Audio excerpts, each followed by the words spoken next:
the applicant has acquitted herself of the onus that it is in the interest of justice that bail be granted in this matter. In order to do so, the court then has to look at the sections of the Bail Act as mentioned by the advocate and state, section 460, sub 4A to E, and the points raised under those sections, which I'm also not going to read out ad infinitum.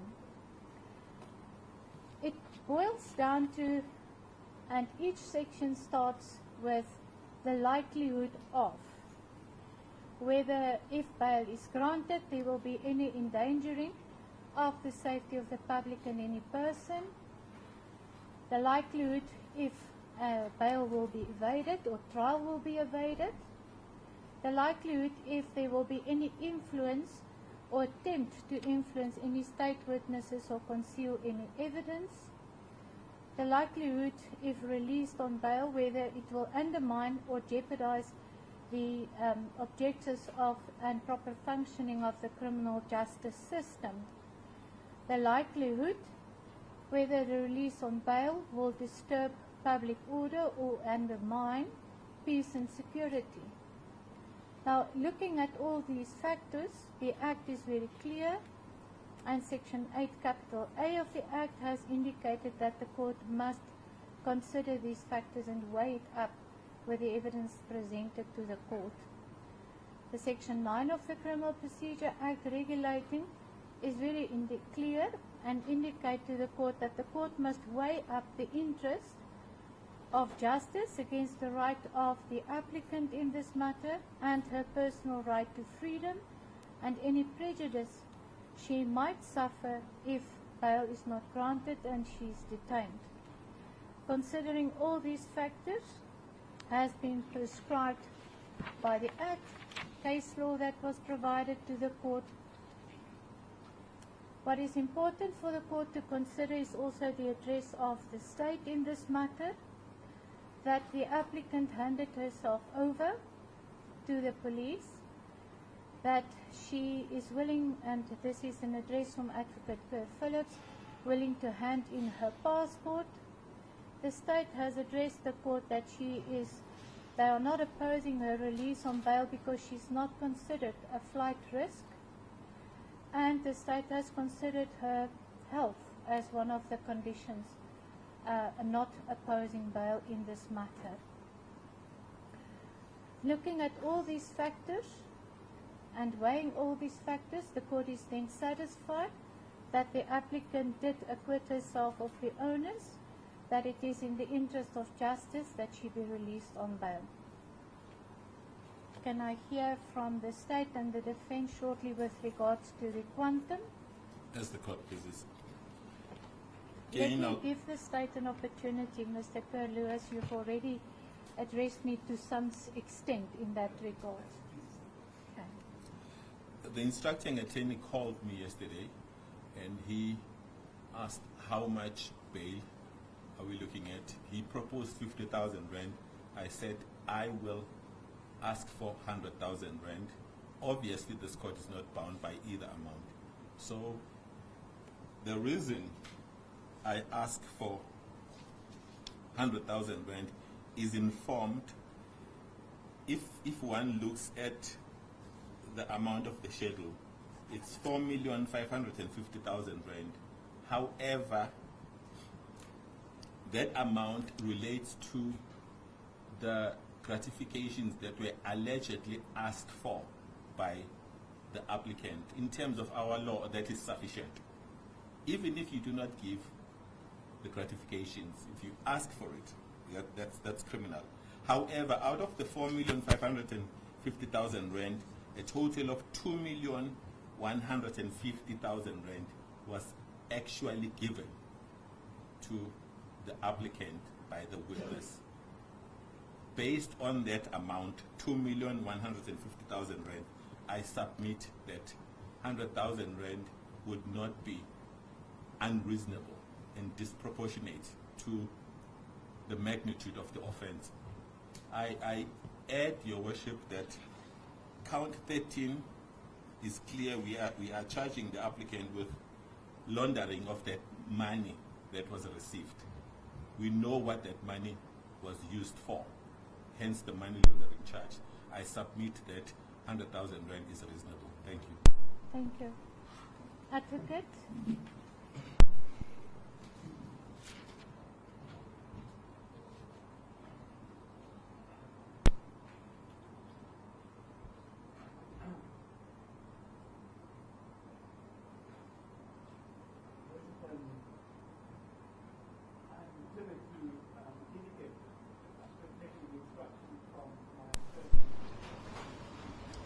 That is not how he remembers the telephone call went relating to the 100,000 rand. Now,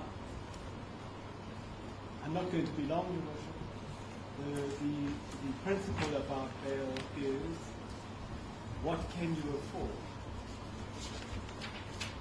I think for any public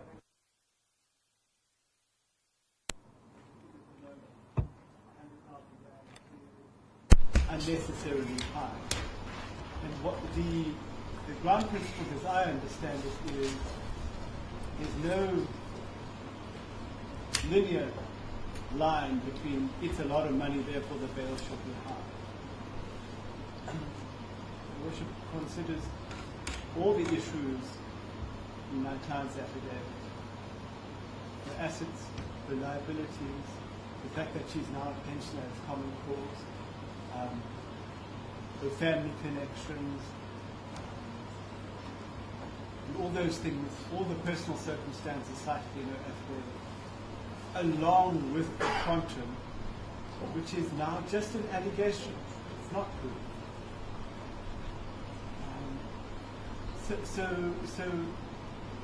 And insofar as my learned friend said, submits to Your Worship that it is proved, it is, we haven't had the trial. So in my respectful submission, taking all of those issues into account, the criterion that applies to Your Worship's thinking in my respectful submission is my client a flight risk? I've already commented on my praise for the state in alleging that my client is not a flight risk. They've satisfied themselves from their investigation and from the admissions they've made that my client is not a flight risk. So in my respectful submission, the mere submission, it's a lot of money, therefore she's a flight risk, now contradicts what we stated alleged previously. So it's an issue of what my client can afford. It's an issue on that we were given the expectation that that would be the amount. Those are relatively small weights when Your Worship looks at the issue of the conspectus of facts, all the facts, which point to the fact that my client is not a flight risk. And if those are actually common cause, therefore the amount of bail need not be high because all of them function as an anchor of my client in Your Worship's jurisdiction. So I would accordingly submit that 50,000 rand is ample to satisfy the state that my client is required. Advocate, can you also address the court, because the Act is very clear that the court must look at the ability and the affordability. Can you elaborate on that with respect to the amount of bail? Insofar as that is concerned, my client is now a pensioner.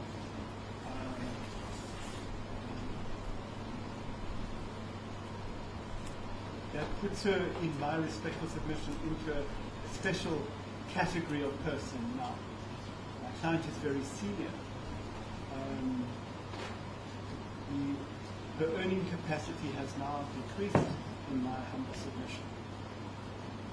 And those issues would influence Your Worship's decision as to whether the amount is appropriate or not, as it pleases the court. Thank you, Advocate. Is there any conditions you've not stressed on those points? Okay. Bail conditions, yes. I deal with them now. we do not seek to restrict Mrs. Mapisa-Nqakula's freedom within the Republic. No. All we are concerned with is movement outside. That will not form part of the bail condition. However, it has been discussed with my learned friend that they will bring an application for relaxation of the bail condition in terms of Section 63 for temporary return of the passport, but it's not going to form part of the bail conditions. So we seek that the passport be surrendered to the state. I understand that they did not bring it with them. I would ask that Your Worship orders the applicant to surrender it by 1600 on Monday. What's Monday? It's the 7th. No, sorry, 8th. Thank you. By 1600 on Monday, the 8th of April, 2024. They know who the investigating officer is. That the applicant does not apply for another passport pending finalization of the matter. The other usual conditions, Your Worship, that she does not communicate either directly or indirectly, or interfere either directly or indirectly with the state witnesses. The list of witnesses, just like the passport, will be provided to the applicant by Monday, the 8th, by 1600, so that she knows exactly who the witnesses are. Thank you, sir. Have you arranged with the advocate any date proceeding forward for this matter, and to which court? This brings me to the next point. I have not discussed it with them. May I compare with my learned friend? It will make it easy while the court sits. Yes. Thanks.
I'll be back on record. Just before you go ahead, can you just take an instruction? Sure.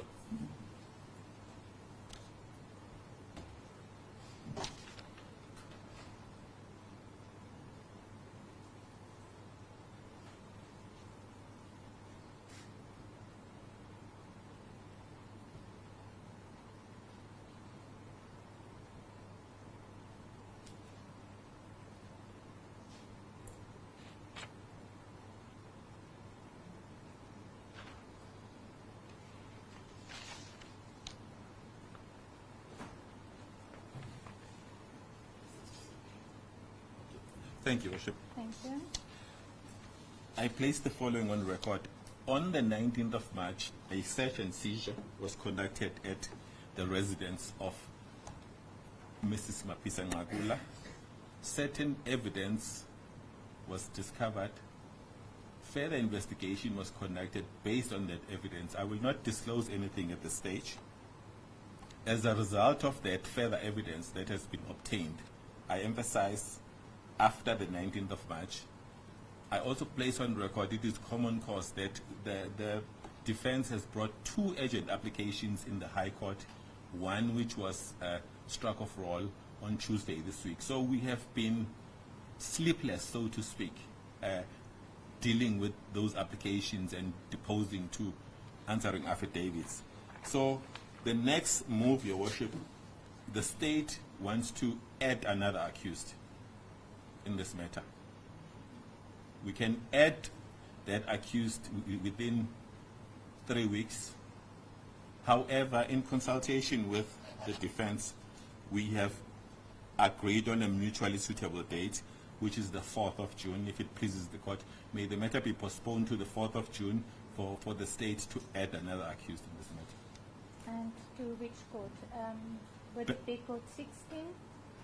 I'm not from around, I'm That from is Durban. Okay, my apologies then. Court 16 is our court that deals with bail applications on a regular and daily basis. And this matter was allocated to that court. We have just made arrangements to sit in this court because there was no court available earlier this morning. So we'll keep it in for record purposes to court 16. As the court pleases. Any reply, advocate? As it pleases the court, Your Worship,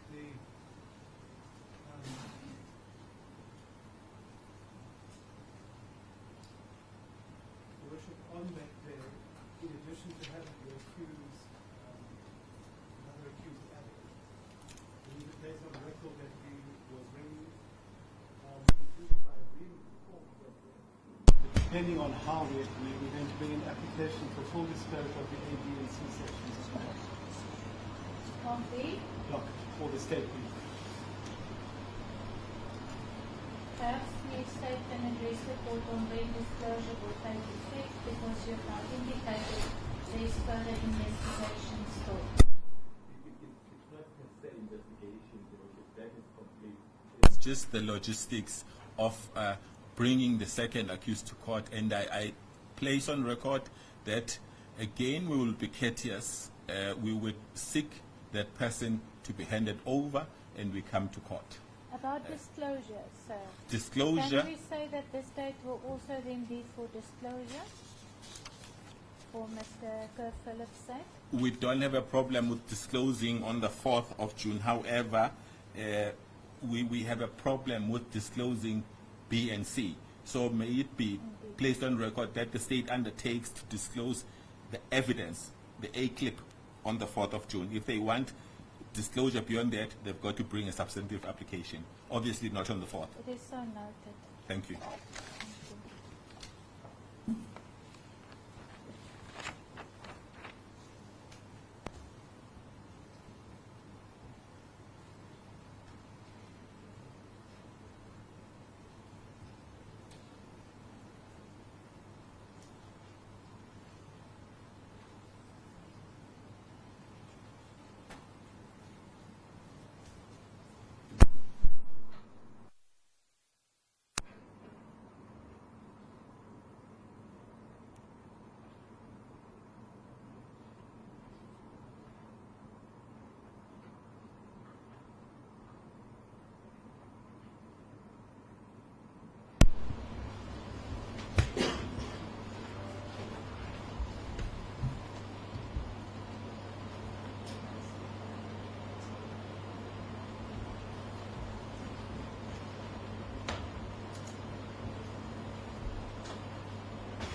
Considering the further addresses in terms of Section 2 capital B sub A of the Bail Act, when the court needs to consider the quantum, it is so that all factors need to be considered. Not only the amount that is alleged, that is in this matter, as stated by the state in the annexes to the charge sheet, but all factors that I've already mentioned in the court, and a balance need to be struck. And again, affordability is one of the questions that the court needs to consider. It is clear that the applicant has resigned. It is not disputed, it's common cause. What her financial position is was not in cents and rands set out to the court, but the court has asked Mr. Kerr Phillips to address the court on affordability, and they have answered that question. The court is satisfied, as I've stated, that the applicant is not a flight risk, that investigation has been done, and that further accused persons might be added to this matter,